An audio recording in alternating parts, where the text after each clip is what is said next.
Bueno, bienvenidos a la Facultad de Minas. Muchas gracias, Jaime, por la organización del evento. A todos los pequeños mineros, a todas las personas que están involucradas en el mundo minero, muchas gracias por venir. Bienvenidos, están en la casa. Esta es la Facultad de Minas de la Universidad Nacional de Colombia. Conservamos el nombre, tenemos 138 años de historia y el nombre Escuela de Minas inicialmente, porque teníamos un programa de ingeniería de minas. Hoy somos una escuela de formación de ingenieros, creo que la escuela más importante de formación de ingenieros en el país. Tenemos 12 programas de ingeniería, todos clásicos. Y el programa de ingeniería de minas y metalurgia sigue existiendo desde sus inicios. O sea, somos el programa fundador. Hoy en día, pues como les decía, tenemos 12 programas de ingeniería, adicionalmente tenemos programas de especialización, tenemos 35 especializaciones, tenemos 17 programas de maestría y tenemos 9 programas de doctorado. Esta es la casa de formación de los ingenieros, así que bienvenidos. A todos los que por primera vez vienen, pues siéntanse en su casa, y a los que son de aquí de la casa, pues nuevamente bienvenidos. Veo muchas caras conocidas, muchas caras que son egresados nuestros, que pasaron por estas clases, por estos pasillos, por estos salones. Espero que pues tengan la oportunidad de disfrutar un poquito el espacio hoy. Bueno, básicamente lo que queremos es, pues de alguna manera, darles un espacio de discusión, un espacio de presentación, un espacio de avance, desarrollo de lo que estamos haciendo. Aquí me encuentran, yo estoy en la Facultad de Minas hace 30 años y desde entonces estoy dedicado precisamente a la transformación de minerales, al soporte de los minerales. Nosotros tenemos el programa de Ingeniería de Minas y Metalurgia y vemos el mundo de manera integral. En muchos sitios la formación es ingeniería de minas por aquí, ingeniería metalúrgica por acá.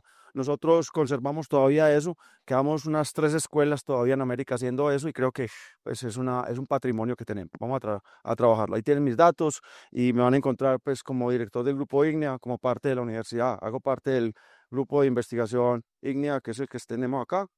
Ahí yo tengo esta por acá. Tenemos el CIMES, que es el laboratorio de metalurgia extractiva, y tenemos el grupo del cemento y material de construcción, grupos A1 de MinCiencias, todos ellos.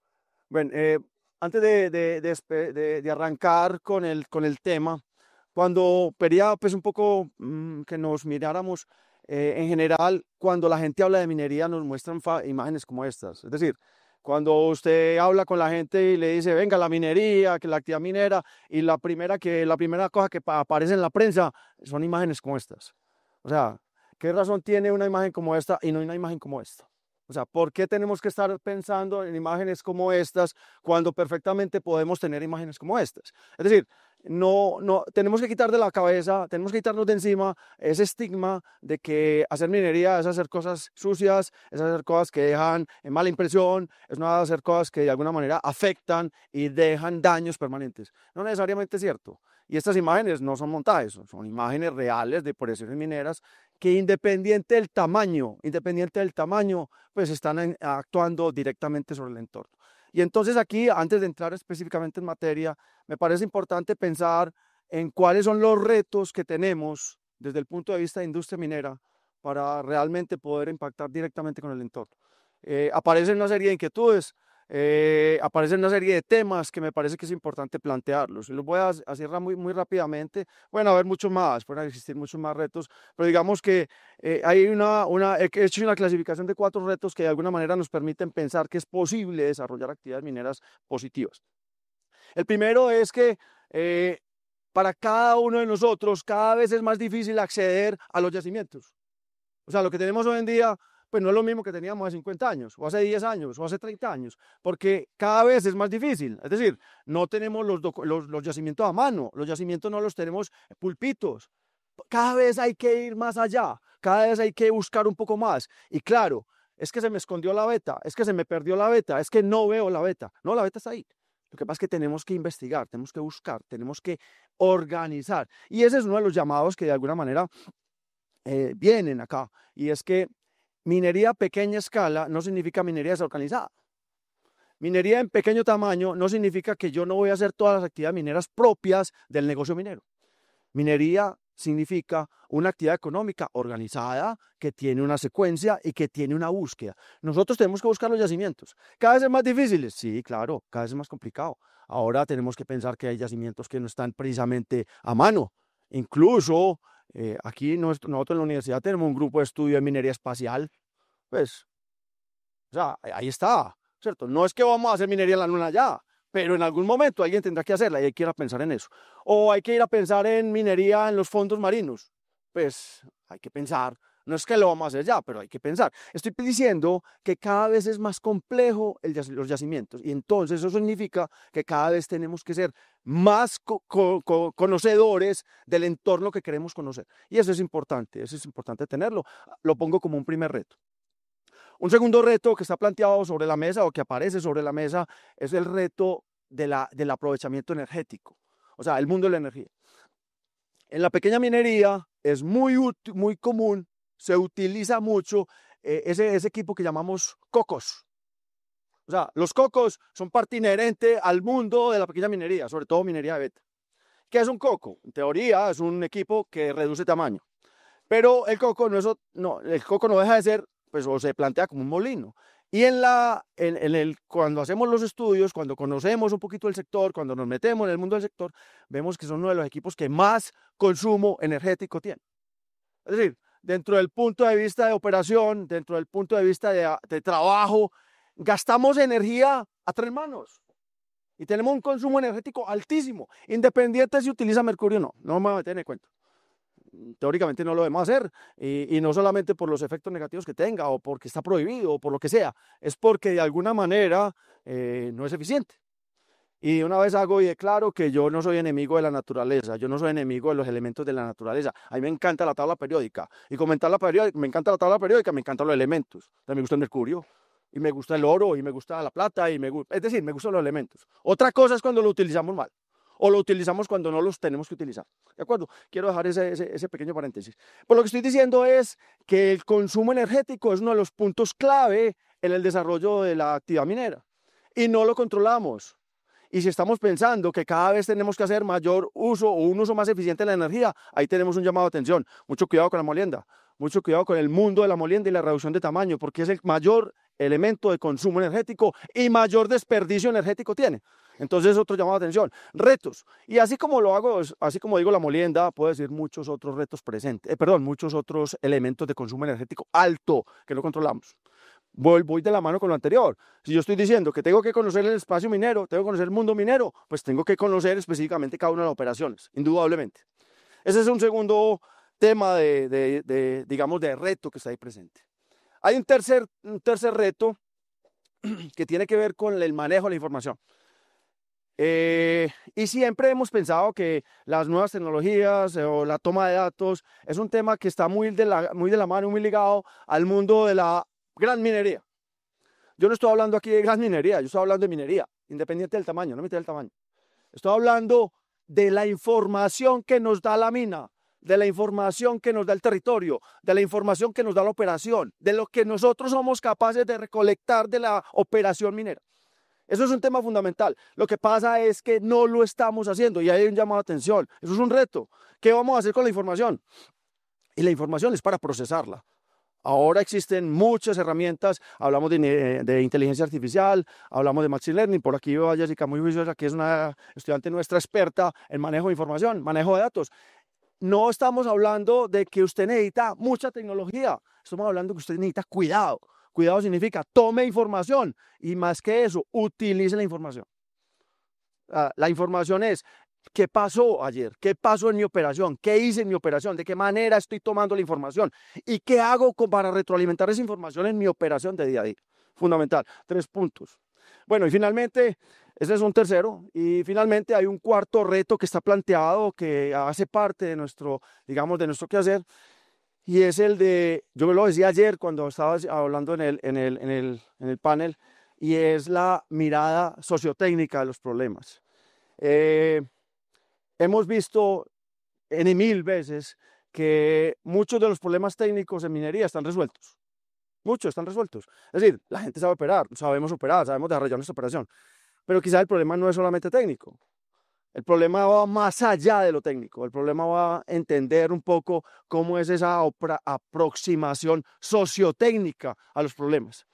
Necesariamente van de la mano, van de la mano.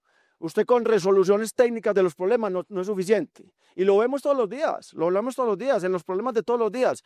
Cuando hablamos de las relaciones entre grandes mineras y pequeñas mineras, el problema es de coexistencia. Y eso es un problema técnico.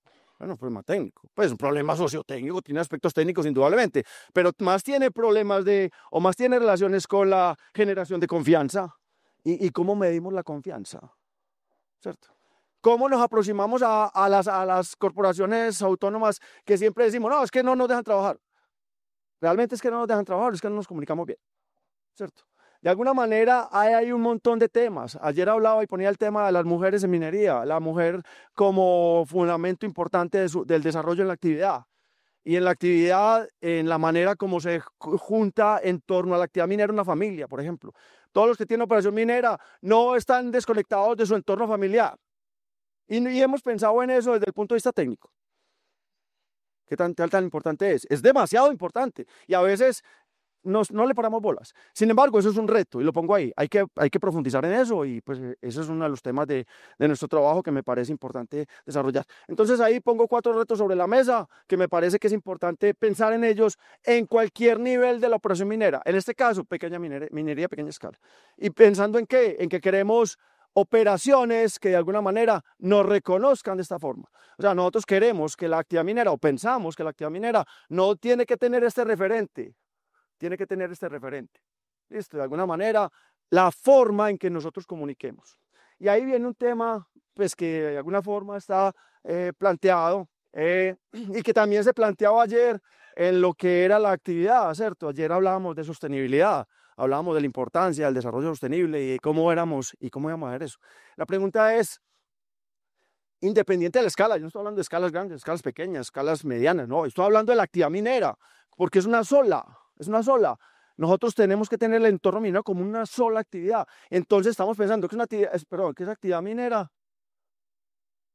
Eso me fui para que la actividad minera de alguna forma está generando empleo.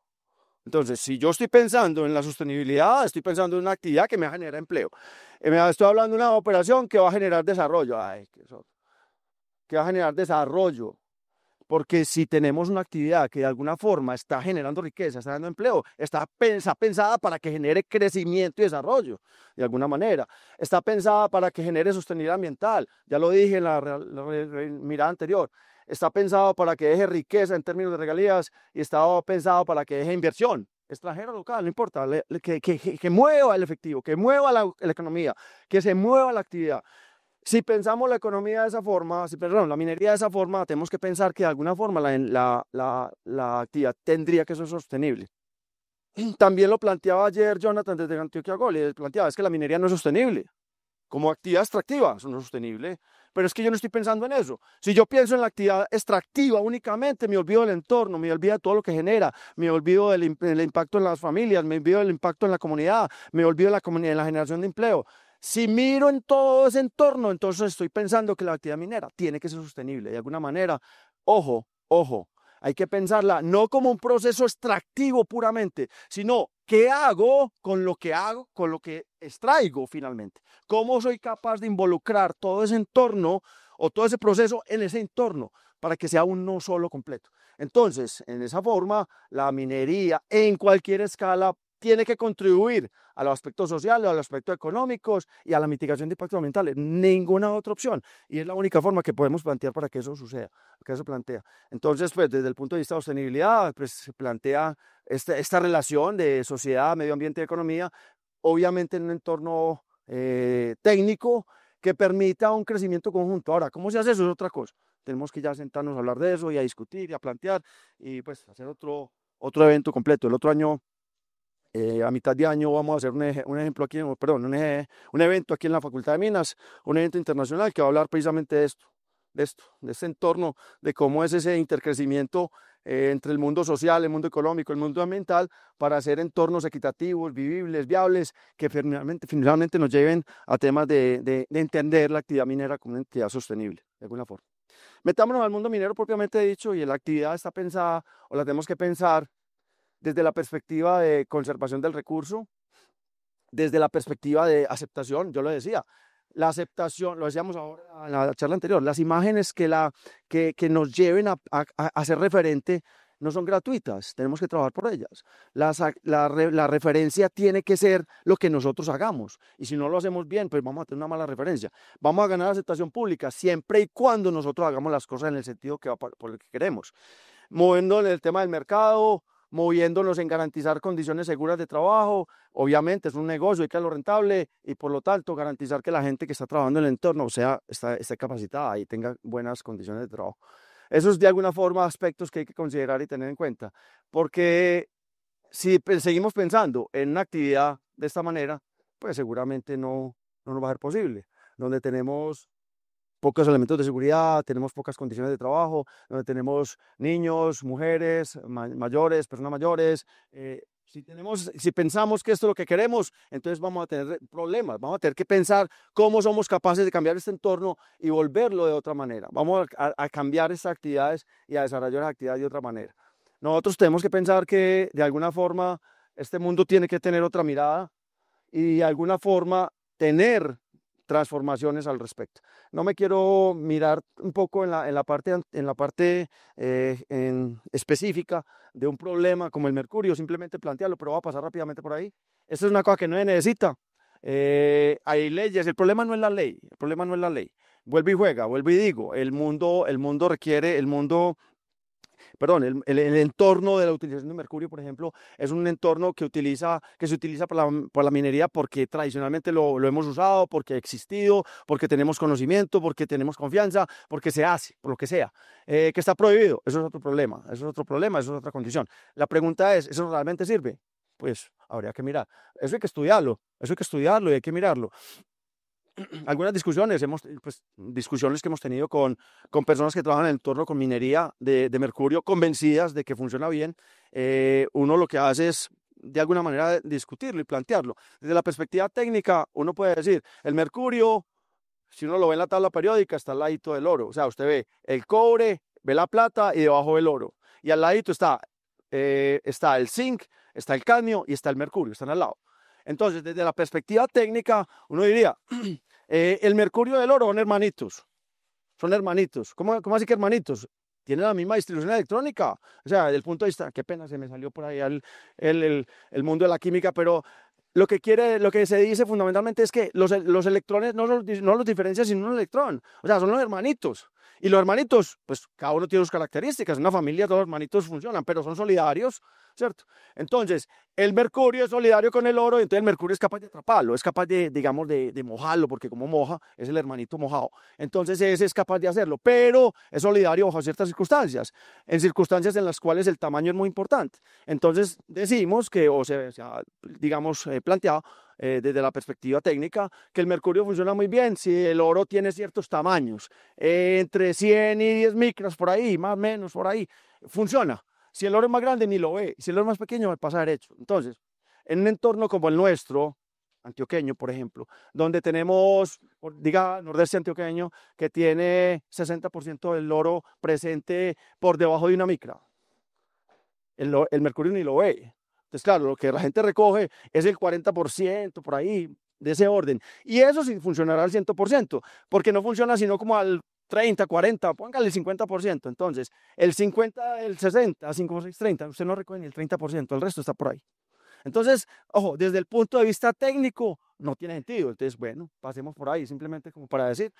Sobre esto se ha hablado bastante, sobre el entorno del mundo, de lo que genera el mercurio y su entorno, pero bueno, eso es otro mundo, no me voy a meter ahí. Yo quiero meterme más en el mundo de hacia dónde vamos,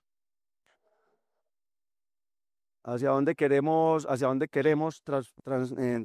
transitar, o sea, dónde queremos movernos. Estamos hablando del mundo de la minería de oro a pequeña escala, donde yo puedo tener depósitos de beta o depósitos aluviales según si aparezca el oro. Voy a utilizar un poco el mundo geológico. Verónica, no se ponga brava conmigo, simplemente voy a decir que ¿dónde está? Es decir, vamos a extraer oro, pero uno de los puntos importantes y clave aquí es, bueno, ¿y cómo está el oro? Y el cómo está, esa pregunta de cómo está, viene o sale de dónde viene el oro. ¿Cuál es el origen del oro? Entonces uno dice, ah, bueno, no, es que el oro puede haber venido de manifestaciones, de movimientos, de flujos de fluidos al interior de la tierra, y entonces, claro, como está diseminado, se deja arrastrar, él es pesado, y entonces los fluidos lo van llevando de la parte inferior a la parte superior, y cuando encuentra grietas, por ahí se mete, y como es pesado, se queda, y como es las condiciones de viscosidad de esos flujos son, digamos, difíciles, entonces, bajo cualquier cambio de temperatura, se deposita y se enfría. Perfecto, tenemos yacimientos primarios, yacimientos de beta. Listo, esos primeros yacimientos que de alguna manera me los voy a encontrar al interior de la Tierra. Sin embargo, la Tierra es móvil, la Tierra se mueve, tenemos un montón de actividad al interior de la corteza, y eso hace que esos movimientos, perdón, que esos depósitos que estaban ahí se pueden ir moviendo, a lo largo de los años se han ido moviendo y se han ido manifestando en superficie. Y esa manifestación en superficie puede ser de muchas formas, que vino una avenida torrencial y entonces depositó una gran cantidad de material en un sitio, y es el famoso apogeo que nos encontramos. Entonces los gozanes, que dicen nuestros amigos geólogos, ¿no? Un gozán que básicamente es un apogeo, un punto de donde apareció y se concentró.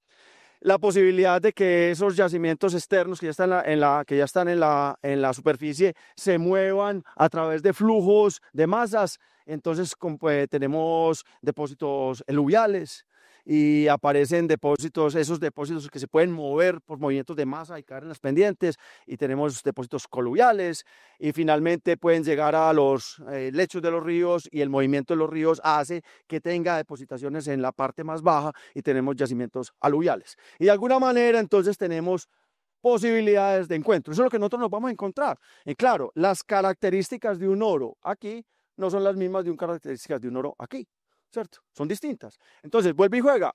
Uno lo que tiene que hacer es conocer de dónde viene mi oro, cuál es el oro que yo tengo. Porque si el oro que yo tengo es de un tipo, entonces voy a tener que acercarme de una manera. Y si es de otro tipo, pues tengo otra manera. Y ahí desaparecen las famosas recetas de cocina, porque no funciona. Eso no funciona. Aunque los apliquemos, y a veces en nuestro territorio colombiano tenemos tanto que finalmente lo que pasa es que obtenemos y votamos, y no nos damos cuenta de todo lo que votamos. Alguien decía que en Colombia podemos duplicar la producción del oro sin tener que siquiera abrir nuevas operaciones mineras. ¿Cómo? Pues vamos a ver si somos capaces de hacerlo bien, ¿cierto? Entonces, el primer llamado de atención desde el punto de vista es definir qué tipo de depósito tengo, de cuál viene. Por eso insistía en ese primer reto que les planteaba al principio. ¿Cuál es el origen del material? Estoy estudiando y conociendo mi problema.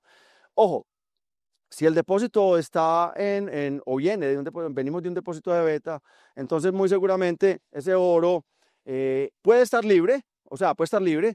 Los que estudian la química dicen que tiene valencia cero, es decir, no está asociado, no está oxidado, sino que el oro está libre. Ese oro libre se deja arrastrar, se deja acompañar y se deja llevar de otro tipo de minerales que lo amarran y lo guardan, digamos, en su estructura, fundamentalmente cuarzo, muchas veces cuarzo. Pero a veces ese mismo oro está asociado o está ligado a otro tipo de minerales, como sulfuros, por ejemplo. Sulfuros de hierro, sulfuros de zinc, sulfuros de plomo, sulfuros de arsénico.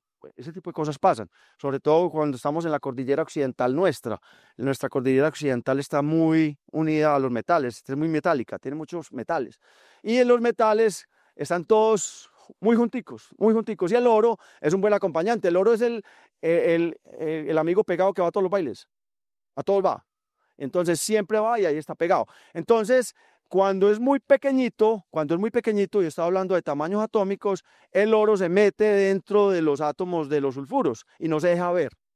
Así de claro, no se deja ver. Es decir, usted ve el oro libre se ve, pero el oro asociado no se ve.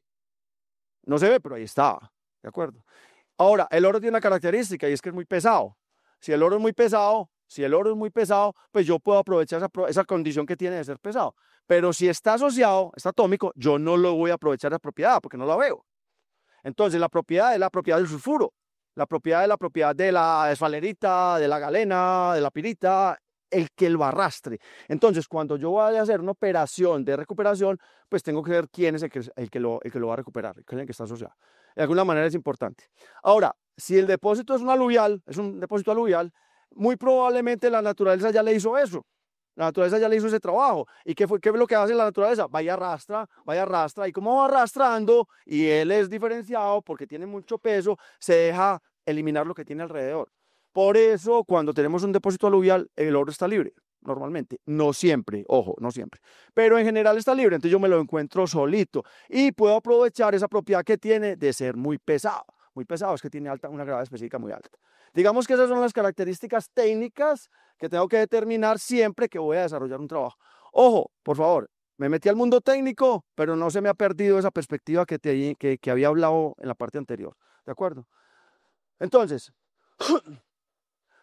si yo voy por el mundo aluvial, ¿qué es lo que tradicionalmente hacemos? Que lo tradicionalmente hacemos es, tenemos el mineral, como ya, estoy hablando del oro aluvial, el oro que de alguna manera ya se movió, recuerden, él se había formado en la parte, o pues, se había acomodado, depositado en la parte interior de la tierra, de la corteza, por los movimientos pudo salir a estar en superficie, hubo movimientos al exterior, en la corteza misma, y eso generó movimientos y transporte y lo llevó a determinadas posiciones, a determinados yacimientos. La naturaleza ya hizo el trabajo de quitarme todo lo que tengo alrededor. Entonces yo me lo encuentro solo, normalmente, libre, en diferentes tamaños y también en diferentes formas. Entonces yo lo que hago fundamentalmente es obtener una batea de alguna manera y utilizarlo. Lo que estoy haciendo ahí es una utilización de su producto, de su característica fundamental, que es de su propiedad de ser muy pesado. Y como es muy pesado, pues utilizo un proceso gravitacional como la batea, un canalón o cualquier otra actividad o cualquier otro proceso que de alguna manera haga uso de esa propiedad. Lo que se ha hecho y en muchas partes sigue haciendo, es que básicamente se amalgama, ¿cierto? Aquí tiene la amalgamita, aquí tiene un poquito de mercurio, que lo que hace es que el mercurio, pum, le pega. Esos oros que normalmente uno coge en una batea, estos oros que se cogen en una batea o que se arrastran en un canalón, son oros que están en unos tamaños que lo permiten. Es decir, estoy entre 10 y 100 micras, más o menos. Para que tengamos una idea y no hablemos en lenguajes raros, una micra es coger 1 milímetro, que es una rayita de la regla, o sea, es 1 milímetro, eso es una rayita de la regla, es 1 milímetro, y lo parto en 1000 veces. Si lo parto en 1000 veces, tengo una micra. Listo. Ahora, si lo parto en 10 veces, esa rayita, los espaciecitos entre la regla, esa rayita en milímetros, lo parto en 10 veces, entonces tengo 10 micras. Ese oro de 10 micras, es un oro que yo sí puedo ver, ese oro se ve, es el polvito, y ese oro pues lo puedo coger con mercurio. Si el oro es más grande, el oro por ahí no coge. Si el oro es del orden de 1 micra o de 10 micras, o sea, coger la rayita de la regla y partirla en 100 veces o en 1000 veces, eso ya no lo veo bien, ya me cuesta mucho verlo. Y ese oro no lo coge el mercurio, pierde. Listo. Entonces, para que tengamos una idea general. Entonces, cuando alguien está cogiendo oro en una batea o está cogiendo oro en un canalón, solamente estoy cogiendo el oro que tenga tamaño que el mercurio coja. Acuérdense que el hermanito es solidario, pero la solidaridad llega hasta ciertos sitios, ¿cierto? Hasta ciertos momentos. Y lo que se hace o lo que se ha hecho tradicionalmente es coger esta amalgama y quemarla en las condiciones que sea. Ya miraremos si son buenas, regulares o malas, lo que sea. Pero lo que está pasando fundamentalmente es eso. Si el oro es de beta, pues básicamente lo que se hace o lo que tradicionalmente se ha hecho es, usted extrae el mineral se hace una reducción de tamaño. En condiciones, digamos, tradicionales de nuestro entorno, para que lo hablemos claro, se utilizan los cocos y en los cocos se utiliza mercurio adentro. A ver, ¿qué es un coco? Un coco es un equipo que hace molienda, en teoría. Aquí en la universidad hemos estudiado qué tanto muele un coco. O sea, qué tanto muele un coco. La razón de reducción, o sea, lo que reduce una trituradora es más o menos de 1 a 10 veces. Eso es lo que debe reducir una trituradora. Y la razón de reducción de un molino debería ser del orden de 50 a 100 veces. Es decir, un molino muele para que un material que entre de un tamaño salga de unas entre 50 y 100 veces más pequeño. Eso es lo que debería pasar. Para uno saber, para decir que el equipo está trabajando bien, ¿cierto? Los molinos, los cocos no hacen sino gastar energía, porque eso lo que hace es dar vueltas. La reducción de tamaño de un coco no llega ni siquiera de 1 a 10. O sea, funciona como una trituradora. O sea, un coco funciona como una trituradora. Ya perdí el año. Listo. Ahora, y si adicionalmente ahí le metemos mercurio, y si además de reducir el tamaño muy poquito, le metemos mercurio, pues de alguna forma estamos actuando no correctamente. ¿Eso qué pasa? Lo que hace fundamentalmente es que el mercurio da vueltas por acá, pero como esto está en alta energía, alto consumo energético, eleva la temperatura y hay bastante emisión de gases. ¿Listo? Eso es importante. Este producto que sale de acá es el que se recupera como una amalgama. Las colas que salen de acá, usted no puede garantizar que eso no tenga mercurio. ¿Listo? Eso, usted no puede garantizar eso. No puede garantizar que usted recupera todo el mercurio. El mercurio, usted una parte la recupera por aquí, el otro le fue para el aire, pero una parte del mercurio le quedó en las colas, que llaman las arenas. ¿Listo? Entonces, las arenas, lo que se ha hecho tradicionalmente es que se cianuran, se llevan a un proceso de cianuración. Bueno, sobre eso tenemos que hablar. El cianuro es un elemento muy interesante. A mí me encantan los elementos de naturaleza. Eso es carbono con nitrógeno. Y como tiene un electrón libre, entonces es un Cn- y entonces va y busca a quién se le pega y se le pega el sodio. Entonces utilizamos normalmente cianuro de sodio. También podría ser de potasio, también podría ser de calcio. Pero ¿qué hace el cianuro fundamentalmente? ¿Qué hace el cianuro? El cianuro no trabaja con el oro de acá. O sea, no trabaja con este oro que está acá, con este oro libre. Porque el cianuro trabaja cuando el tamaño de la partícula es mucho menor que una micra. ¿De acuerdo? O sea, cuando yo tengo tamaños de partícula mayores que una micra, el cianuro no funciona, eso no existe. Eso no trabaja, porque eso no permite hacer eso. Enseguida les explico por qué. Para poder utilizar cianuro, yo tendría que tener tamaños de partícula de oro por debajo de una micra. Y recuerden que esto no muele. ¿De acuerdo? Entonces, cianurar acá, perdí el año, no funciona. Y además de eso, como tengo mercurio, que mucha parte del mercurio, una parte del mercurio, bueno, no sé cuánto, dependiendo de las condiciones, las arenas que salen de aquí también tienen mercurio, entonces yo estoy cianurando un producto que tiene mercurio. Bien, entonces la pregunta es, ¿qué hace el cianuro? El cianuro es un elemento muy interesante que lo que hace fundamentalmente es, en presencia de oxígeno, hace que el oro se oxide. ¿De acuerdo? Entonces, el oro no le gusta el oxígeno, pero yo hago las condiciones para que el oro se oxide.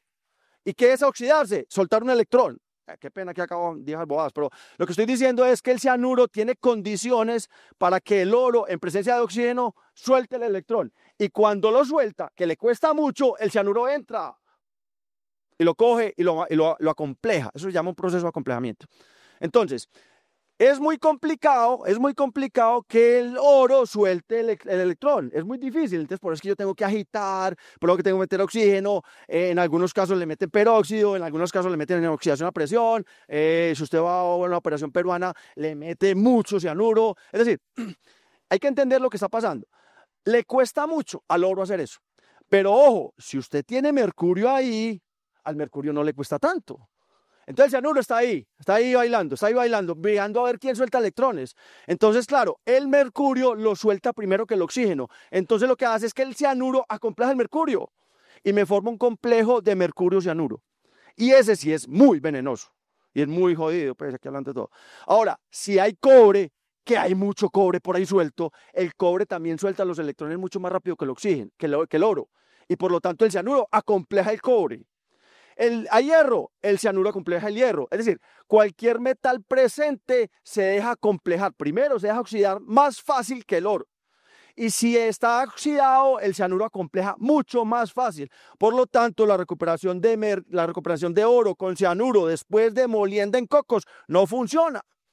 Es decir, bueno, sí, la gente cianura y saca orito. Claro que saca orito, indudablemente.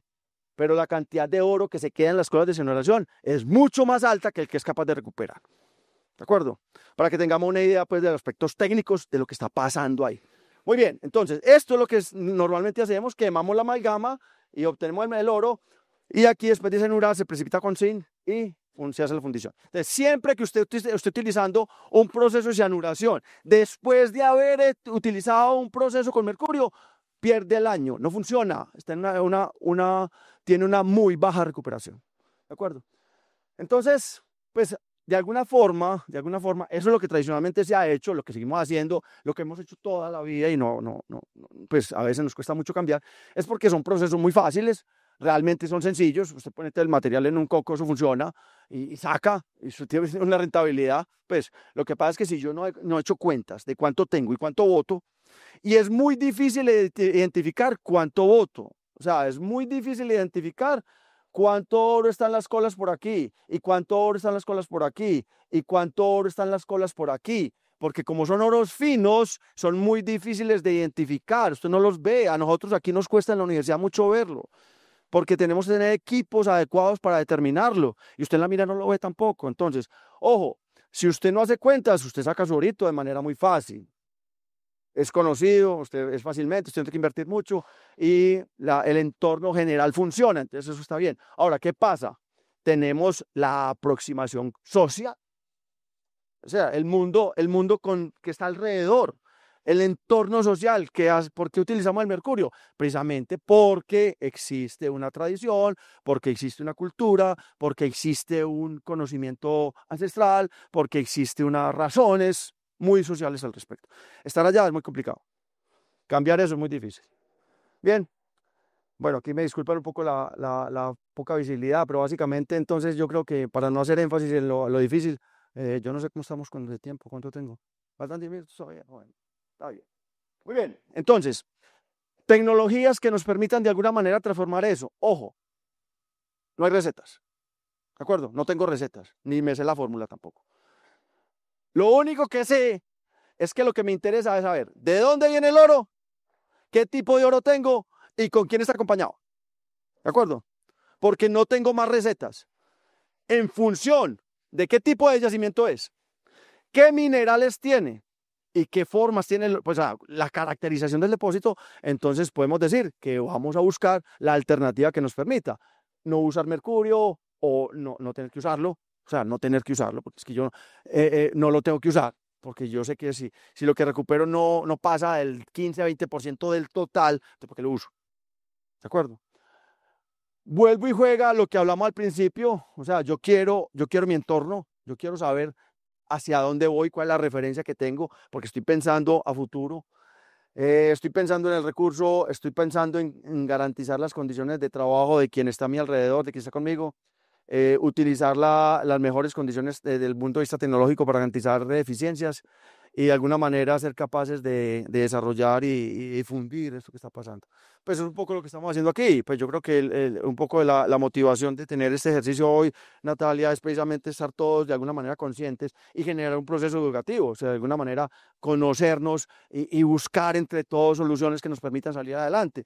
Esto no es un problema de una persona, esto no es un problema de que aquel se sabe la técnica maravillosa para resolver el problema. Eso no es así. O sea, estamos en un mundo complejo, estamos en un mundo complicado, estamos en un mundo en que todos tenemos que pedalear para lograr un pequeño pasito entre todos, porque no funciona, ¿cierto? ¿Cómo somos capaces, mediante un ejercicio como estos, de buscar alternativas que nos permitan dar un pasito más en función de eso es lo que queremos? Bueno, un poco lo que hemos hecho nosotros, aquí lo que queremos tanto en la universidad como aquí en el CIMES, como en el Grupo IGNIA, es desarrollar actividades que nos permitan, pues de alguna manera, pensar que es posible desarrollar otras alternativas. Ojo, no me crean lo que dice ahí, porque eso no tiene sentido. Si este sentido, lo que estoy simplemente es planteando un concepto global, ¿De qué va a partir fundamentalmente? Del conocimiento del mundo mineral. O sea, lo primero que les dije, el primer reto que tenemos, ¿qué tenemos? ¿De qué oro estoy hablando? ¿De qué condiciones estoy hablando? ¿Qué tipo de yacimiento? ¿Con quién está el mineral? ¿Qué tamaño tiene? ¿Qué origen tiene? ¿Cuáles son las condiciones bajo las cuales voy a trabajar? Ese es un punto fundamental. Para ahora sí, decir, bueno, ¿cuál es el tamaño de liberación que necesito? Porque esa es otra cosa, eso es otro tema. Tenemos las trituradoras estandarizadas y los molinos estandarizados. Todos trabajan igual, en toda parte del mundo. Bueno, ¿y por qué? Porque yo tengo que moler a malla 150 y ¿por qué no molo a malla 100? O sea, ¿cuál es la razón? La razón debería ser esta. La razón debería ser esta claramente. La razón claramente. ¿Qué tipo de mineral tengo? ¿A qué tamaño de liberación voy a jugar? ¿Con quién voy a trabajar? ¿Cuál es el mineral que me va a permitir desarrollar mi actividad? ¿Y en qué condiciones voy a moler?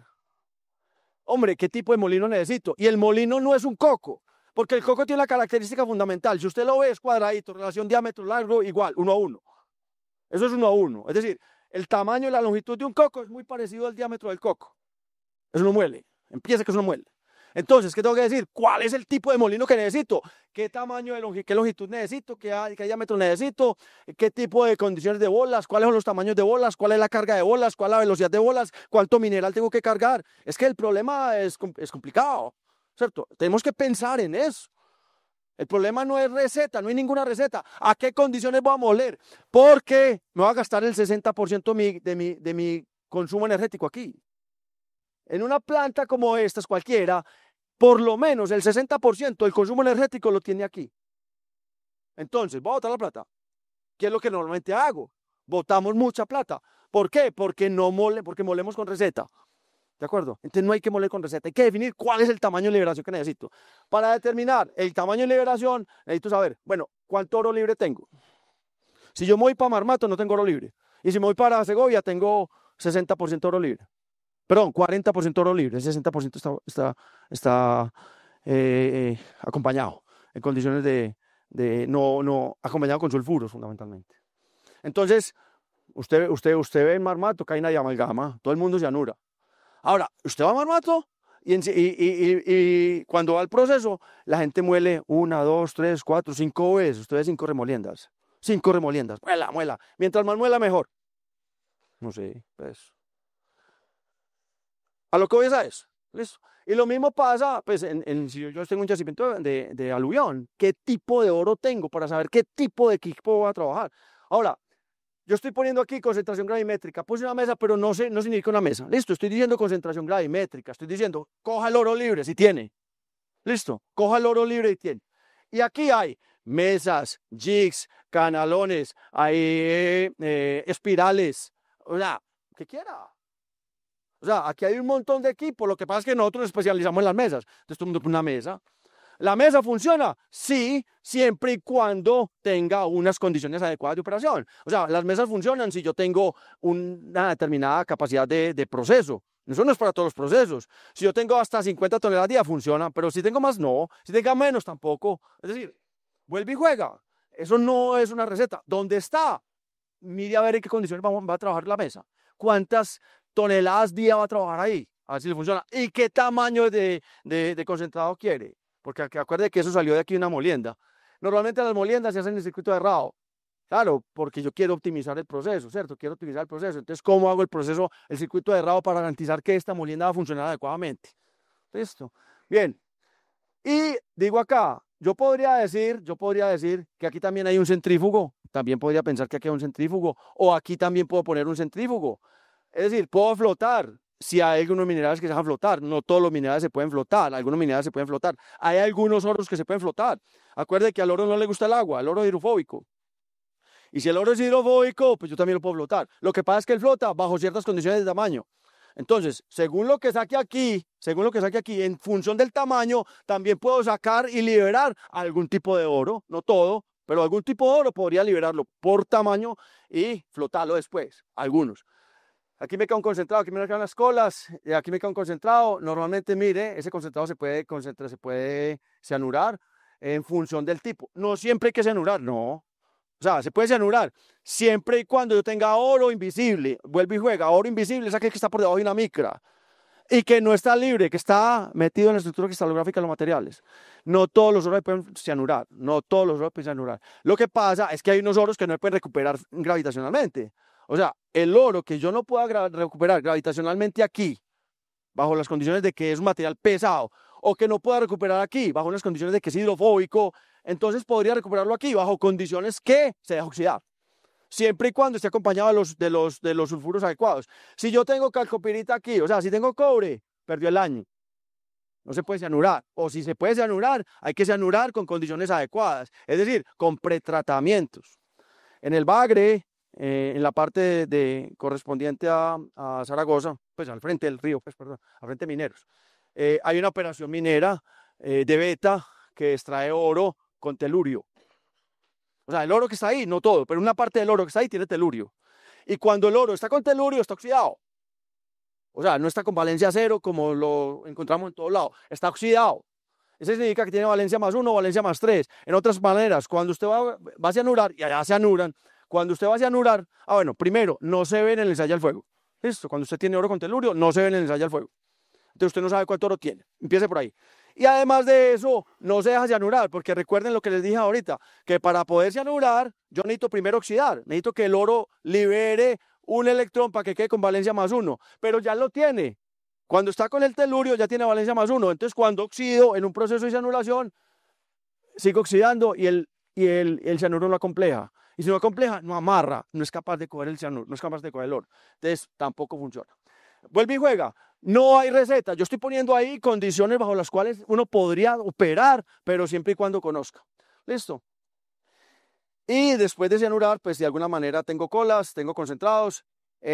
A veces, después de molienda, si tengo oros muy gruesos, cuando tengo oros muy gruesos, después de molienda se puede poner un jig, por ejemplo, y los jigs son equipos que cogen oros muy gruesos, libres, gruesos.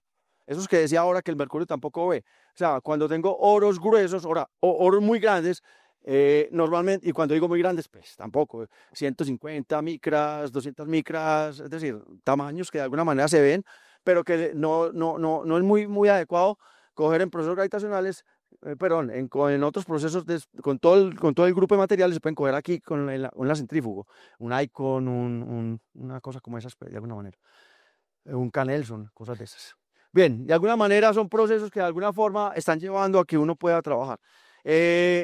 Como ya estoy llegando a tiempo, entonces lo que estoy diciendo, bueno, desde el mundo, del punto de vista del punto de vista técnico, con mineral de beta, uno podría, perdón, mineral aluvial, uno puede básicamente utilizar procesos en los cuales vuelve y juega, tengo que caracterizar muy bien cuál es el tamaño de partícula que necesito o que tengo para trabajar ese oro, de qué oro estamos hablando, de qué tamaño estamos hablando, para saber qué tipo de canalón voy a utilizar, qué longitud, si es que voy a utilizar canalón o si tengo otro tipo de proceso que pueda llevar, porque también se pueden utilizar mesas, se pueden utilizar centrífugos. Es muy interesante acá, porque aquí también se pueden utilizar centrífugos según el tipo de oro que tenga. Uno puede utilizar un Icon ahí, un Nelson, alguna cosa de esas.